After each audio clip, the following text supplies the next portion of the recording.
There's Maurice digging our clay hole here. We know we got an ancient channel somewhere at the bottom here. We figure about 18-20 feet down, maybe a little more. As you can see, we're getting close. That man down there picking away at the clay, he's taking a turn. I just finished an hour and a bit down there. And my name's Gino. Anyways, we're looking for ancient gold. Hey, Maurice. Hey. In the 80s, you were saying something about this would have been a lot easier 20, 30 years ago. How come? Yeah, we could have just had an excavator here.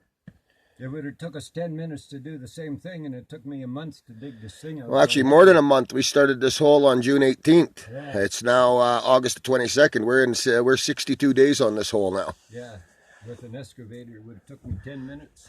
Yeah. This would take me 2 months for a piece of shit government.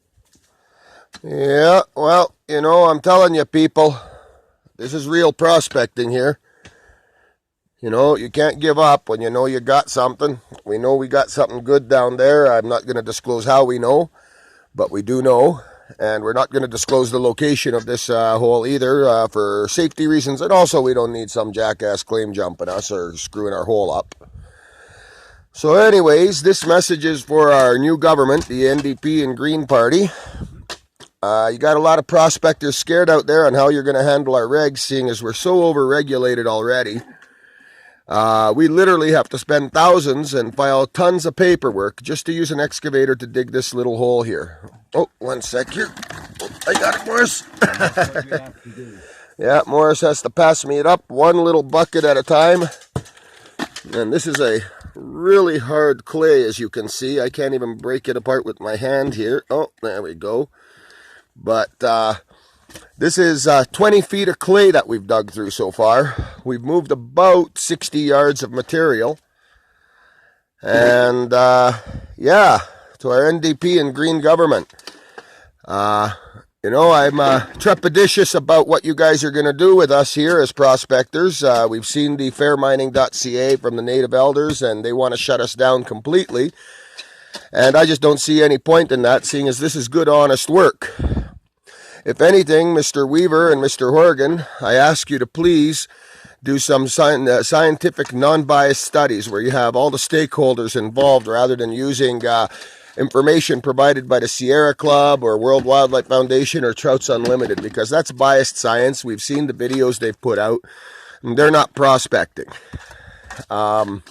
There's no reason why we shouldn't be allowed to have an excavator here. As you can see, this is a dried up old creek channel that's done. It's finished.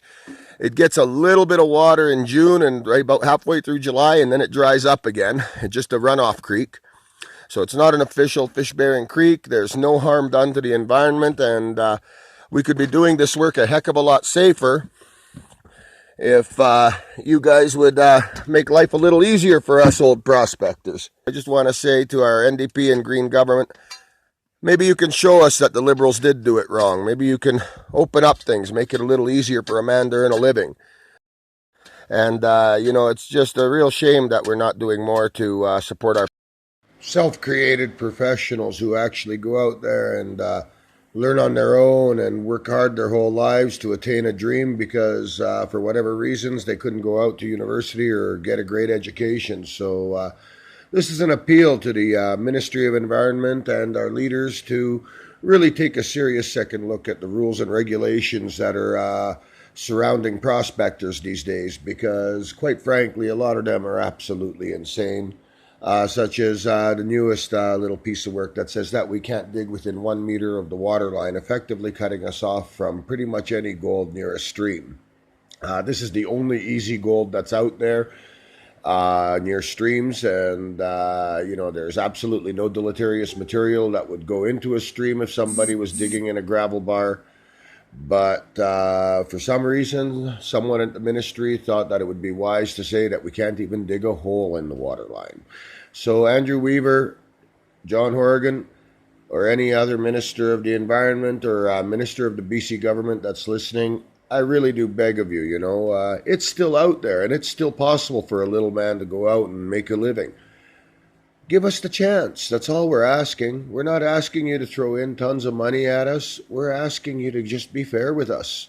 I suggest that we have a round table that includes all the stakeholders, including the private prospectors such as myself and Maurice, and meet with the government and let you know what the problems are with the system and how red tape over red tape has made it nearly impossible to make a living. And as you can see demonstrated by this video, quite frankly, makes a 75-year-old man have to dig a 20-foot hole in clay just so he can keep chasing his dream when honestly, 20 minutes with an excavator in there with absolutely no disruption because there's a road 100 feet away from there, it just doesn't make sense. And I think we need to bring common sense back to our regulations. Thank you. This is Gino, prospector and nature lover and a very patriotic Canadian. Thank you.